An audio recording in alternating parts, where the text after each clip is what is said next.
An important question that comes up is if you have a given shade tab, in this case the Vita Classic A2, but the lab uses a different material, just say a zirconia, how do you translate from one to the other? Because they're not always accurate in terms of following the Vita Classic.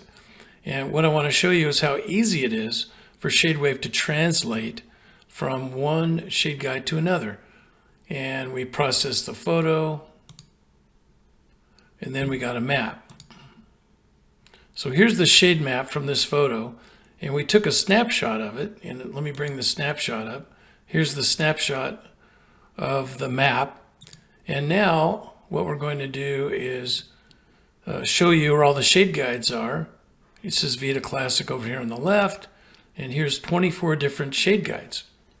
So all that you need to do is bring this up and select a different shade guide. And so I'm going to select Beyond Zirconia, and here's the translation, which is a little bit different, close, but it's a little bit different than the original one. But you can see this is mostly a B2 over here in the Zirconia, and A1 here with the Vita Classic. And we could even choose, say, 3D Master. So here's the translation of the 3D Master.